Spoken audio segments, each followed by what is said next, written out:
Thank you for watching Scary Bear Attacks. If you like this episode, please remember to hit the like button and leave a comment or two, then subscribe and click on the bell to receive notifications of whenever we release new videos. Also, please remember to share them to your social media. Welcome back to Scary Bear Attacks. Today's episode takes us to the tundra-strewn scrubland 40 miles away from Nome, Alaska. Nome first came to fame in the public eye in the early 1900s due to a gold rush in the area. People flocked from around the world to try their luck at pulling gold from his desperate and hostile landscape. The city of Nome claims to have the largest gold pan in the world on display, and its legacy as a gold rush town still dwells in the inhabitants here. The climate here is a subarctic climate, which means temperatures range dramatically from season to season.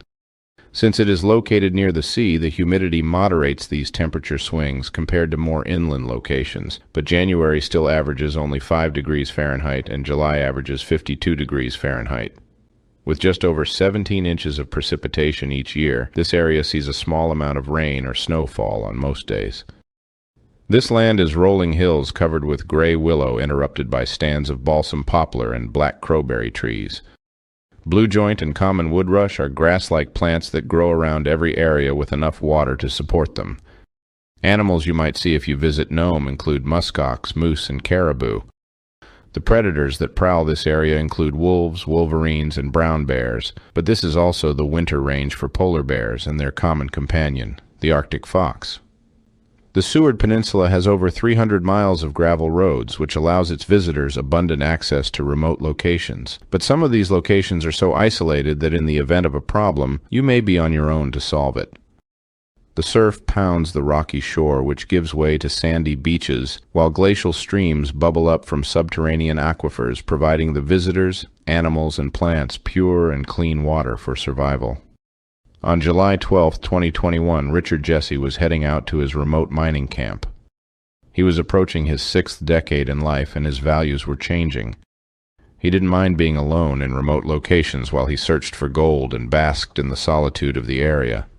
He had brought his four-wheeler in to help him search the area around his mining site and had a towable trailer he pulled behind it to haul his gear. He did bring a cell phone, but not an emergency beacon, as it seemed counterintuitive to the isolation and privacy the area offered him. If he needed help, he clearly understood that he would simply call for it on his cell phone. He also neglected to bring bear spray, as he didn't plan on having any problems with the bears in the area.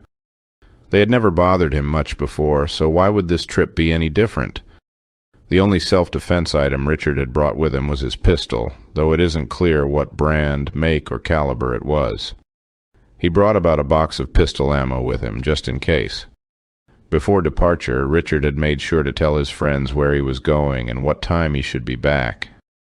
This is a basic responsibility of anyone going into the backcountry, but if something tragic happens before your return time, you may end up in a life-and-death struggle until your deadline arrives and searchers are notified and rounded up to find you. Just after arrival, Richard hopped on his four-wheeler and pulls his trailer a few hundred yards from his mining camp. He had been searching for gold in the creek that meanders through the willows around his camp, and had decided to pan in a spot he hadn't searched before. As he drove along the creek bank, his vision was filled with an angry brown bear closing in on him. For a moment, Richard was unsure if the bear may simply run past him, but as it closed in, he could see its eyes focused on him and nothing else. It was clearly not trying to escape to safety, but to confront him with its teeth and claws. The giant bear easily flipped over Richard's four-wheeler and small utility trailer as if they were toy cars. In the blur of an attack, the brown bear knocked the man to the ground and clamped its jaws onto his ankle. It began dragging him toward the creek, and he was certain it was taking him into the cover of the willows, where no one could intervene in the attack. As the bear dragged Richard across the rocks along the bank of the river, he managed to pull his pistol out. He fired once at the bear, which immediately released its grip on his ankle. Scrambling to his feet, Richard scampered through the willows and grass back to the relative safety of his campsite and locked himself inside his makeshift cabin. This wasn't the end of the confrontation for the bear. It could have easily licked any wounds it may have had from Richard's pistol, if he even hit it, and went on its way. Instead, the bear followed him back to his cabin. Richard could hear the bear's claws being dragged over the outside of his cabin walls as it searched for a way to get to him. It seemed to examine the entire perimeter of his cabin as it scratched and clawed at the wood siding which held the building together. As it rounded his small cabin, it peered into the windows, perhaps in part out of curiosity, but persistently trying to get at its victim. He searched his pocket for his cell phone to call for help, but was mortified when he realized that it must have fallen from his pocket when the bear attacked him at the creek. The heaviness of having no way to reach out for help paralyzed him. After several tense minutes, the bear disappeared. Richard knew he only had a few rounds of ammunition with him, and was terrified at the thought of the fearless bear returning to see if it could finish him off. He trembled in the darkness of the one-room shack and watchfully searched through the window, worrying about the bear's return. As night fell, Richard readied himself for whatever the dark would bring. He knew that bears are most active around the beginning and end of the day, so if it was planning on returning to him, it would most likely be during the dark of night. Richard's suspicions proved accurate. In the middle of the night he could hear the bear breathing as it circled his cabin. He again heard its claws raking the exterior walls and listened as it continued to search for access to him. It had apparently been able to smell the blood near his ankle from its attack earlier in the day. The night slowly passed as Richard stood guard without sleep, waiting to see what the bear's next move might be. By daybreak, Richard was exhausted, from the adrenaline of the prior day's attack and the sleepless night of listening to the bear looking for entry into his cabin. He was surely hoping that the bear had lost interest and wouldn't be returning, but when survival conditions you to pursue food at all costs, this isn't likely. Richard whiled the day away, spending his time examining the wound on his lower leg and the massive bruising on his chest. Apparently, during the attack, the bear had struck him in the chest, which was most likely the blow that had knocked him to his back, just before the bear had bit onto his ankle and began dragging him toward the creek. It happened so fast that he still couldn't put the timeline together in his mind, and he knew he couldn't allow himself to be killed and eaten by the bear if it returned in the night. As the shadows again stretched long, a sense of foreboding undoubtedly crept into Richard's mind. He had watched as the bear persistently tried to get into his cabin the first day, and then return under the veil of darkness to do the same. Tonight might be the time it figured out how to crash through the small window or through the door to get at him. He was too terrified to risk the short trip to the outhouse to relieve himself, because he had no idea if the bear was still in the area. For all he knew, it was hiding in the willows nearby, waiting for him to re-emerge, ready to pounce on him and kill him. In a prolonged and dangerous situation, your mind can tend to run through horrific scenarios. Each bump in the night or the wind rustling through the bushes can conjure frightening monsters that predict your actions or somehow resist your defensive efforts. Adding in the exhaustion and injuries, there is no doubt that Richard was in for another long night. As he hid in his cabin and the night passed slowly, Richard could hear the bear clawing at the siding on his cabin once more. He listened as the bear worked its way around the perimeter once again, but this time it did something it hadn't done previously. Richard could hear the bear approach the door of his cabin and sample the air seeping from its hinges. He could hear the bear raking its claws over the door jamb, searching for a place to pry it away from the cabin. It wasn't but a few seconds before the door gave way and fell from its hinges. Richard knew this was the time he had to use some of the precious rounds from his pistol. He fired toward the door opening, now backlit by the night sky. He wasn't sure if he had hit the bear with any of the rounds he fired. He only knew it had disappeared from the opening of the door and into an uncertain location. Needless to say, Richard didn't sleep that night either. He stood guard, pistol at the ready, waiting for the bear to return. Daylight came, and he knew he had to do something to find help for himself, or this bear might return and kill him. Richard climbed up to the roof of his cabin and in huge letters scrawled the letters SOS and curled up in the shelter of his cabin, hoping that somehow someone would see his cry for help. On July 16th, about 185 miles to the north, a Coast Guard helicopter was getting ready to fly from Kotzebue to Nome. It was carrying a team of scientists who were tasked with research in the Bering Sea.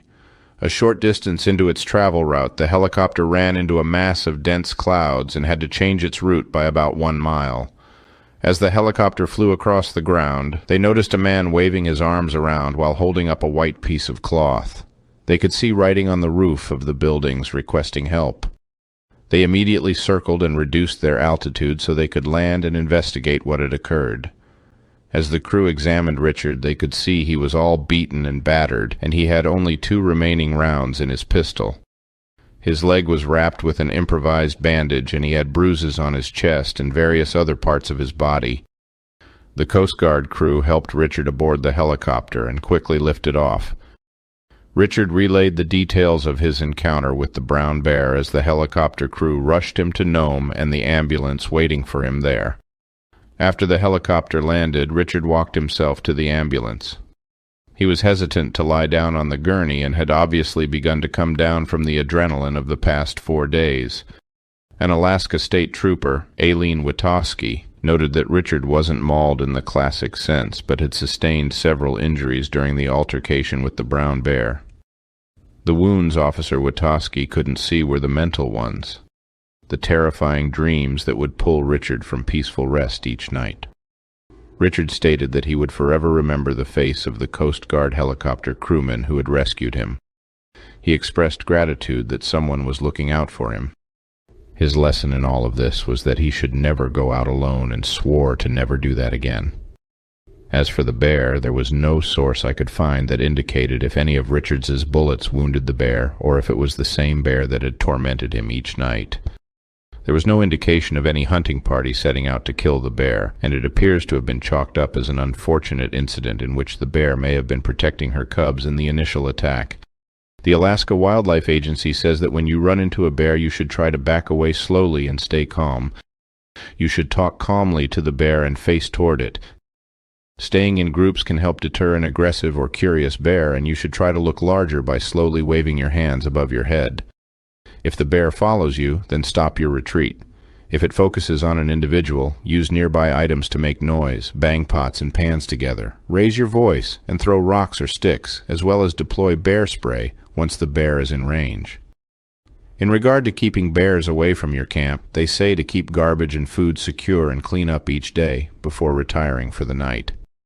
Surprising a bear can be deadly, so make noise, especially when hiking. If you walk upon a bear, give it space and maintain a few hundred yards of distance as much as possible. There weren't any sources that indicated Richard violated any of these guidelines in the lead-up to his attack, with the exception of riding his four-wheeler very near to the bear and possibly its cubs. Alaska has an estimated 30,000 brown bears and 100,000 black bears.